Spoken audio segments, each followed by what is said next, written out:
ವಿಷ್ಣುವಿನ ವರಾಹ ಅವತಾರವನ್ನ ಪೂಜೆ ಮಾಡುವ ದೇವಾಲಯವೊಂದು ಕುಂದಾಪುರದಲ್ಲಿದ್ದು, ಇಲ್ಲಿ ಮೊಸಳೆ, ಮೀನು, ಆಮೆಗಳನ್ನು ಸಹ ಪೂಜೆ ಮಾಡ್ತಾರೆ ಅನ್ನುವ ವಿಷಯ ನಿಮ್ಗೆ ಗೊತ್ತಾ?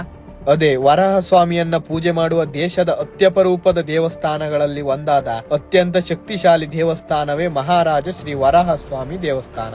ಒಂದು ಕಡೆ ಅರಬ್ಬಿ ಸಮುದ್ರ, ಇನ್ನೊಂದು ಕಡೆ ಸೌಪರ್ಣಿಕ ನದಿ, ಮಧ್ಯ ಸುಂದರವಾದ ರಸ್ತೆಯನ್ನು ಹೊಂದಿರುವ ದೇಶದ ಅತ್ಯಂತ ಸುಂದರವಾದ ತ್ರಾಸಿ ಮತ್ತು ಮರವಂತೆ ಕಡಲ ತೀರದ ಬಳಿಯಲ್ಲಿ ನೆಲೆಯಾಗಿರುವ 800 ವರ್ಷಗಳ ಇತಿಹಾಸವಿರುವ ದೇವಾಲಯವಿದು. ಗರ್ಭಗುಡಿಯಲ್ಲಿ ಮಹಾವಿಷ್ಣು, ಅಕ್ಕಪಕ್ಕದಲ್ಲಿ ಮಹಾವಿಷ್ಣುವಿನ ಅವತಾರಗಳಾದ ವರಹಸ್ವಾಮಿ ಮತ್ತು ನರಸಿಂಹ ಸ್ವಾಮಿಯನ್ನ ಪೂಜಿಸಲಾಗುವುದು. ಹಿಂದೆ ಒಬ್ಬ ರಾಜ ಪುತ್ರಹತ್ಯೆ ದೋಷದಿಂದ ಬಳಲುತ್ತಿದ್ದ.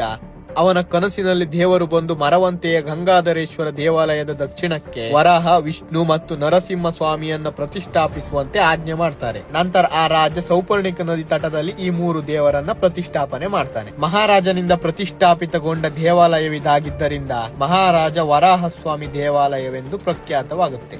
ಭರತ ಖಂಡದ 7 ವರಾಹ ದೇವಸ್ಥಾನಗಳಲ್ಲಿ ಸ್ಥಾನ ಪಡೆದಿದ್ದು, ಕರುನಾಡಿನ ಕೇವಲ 2 ವರಾಹ ದೇವಸ್ಥಾನಗಳಲ್ಲಿಯೂ ಸ್ಥಾನ ಪಡೆದಿದೆ. ಪ್ರತಿ ವರ್ಷ ಕರ್ಕಾಟಕ ಅಮಾವಾಸ್ಯೆಯ ದಿನ ಮರವಂತೆಯ ಜಾತ್ರೆ ನಡೆಯುತ್ತೆ.